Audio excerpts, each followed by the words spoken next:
Kabayan Jordan Clarkson, debut game niya sa New York Knicks sa NBA preseason sa Abu Dhabi.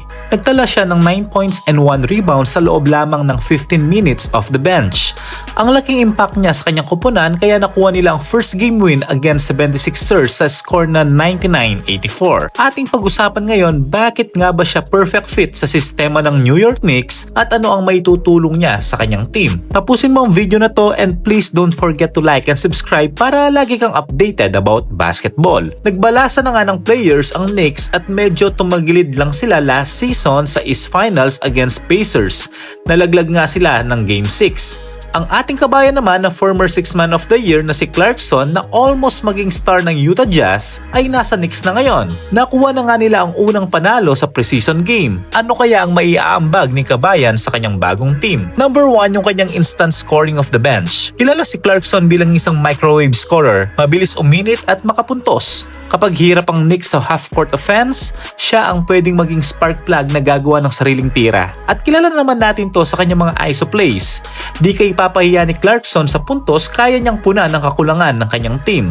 Number 2, ang kanyang offensive versatility. Marunong siya mag-create ng shot, whether sa mid-range, 3-point shooting at slashing. Perfect fit siya sa isang team na minsan sobrang dependent kay Jalen Brunson para gumawa ng plays. Number 3, reliever para kay Brunson. Si Brunson lagi may mabigat na load bilang primary scorer at playmaker. Si Clarkson pwedeng kumuha ng pressure sa kanya at mag-handle ng bola para hindi mabugbog si Jalen. Pero tingnan natin sa regular season if pwede ba siyang maging starter at kasabayan nito. Madali kay Brunson makascore ng 30 plus points, kaso kapag naubusan to talagang nagiging maalat kaya pwede talaga siyang maging reliever ni Clarkson. Number 4, playoff experience and 6-man mentality. May championship experience siya mula sa Cleveland Cavaliers, kasama nga niya doon si LeBron James. At naging 6th-man of the year naman siya kaya sanay sa role na mag-adapt depende sa kailangan ng team.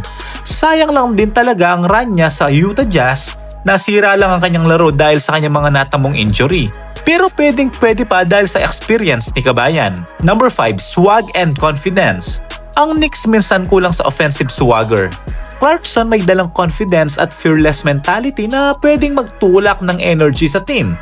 Kung makikita nyo ang ginawa niya sa Gilas before, twice silang natalo pero napanalo niya ang last game sa kanyang mga 3 points dahil sa kanyang fearless mentality.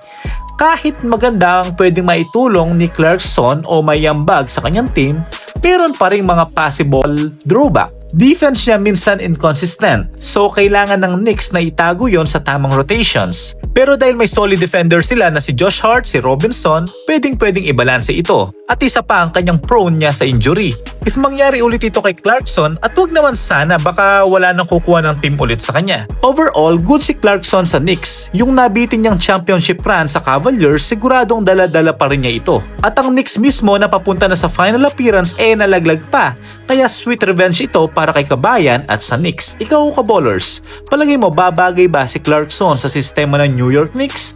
Paki-comment naman sa baba para may pag-usapan tayo. Don't forget to like and subscribe. Thank you for watching. God bless.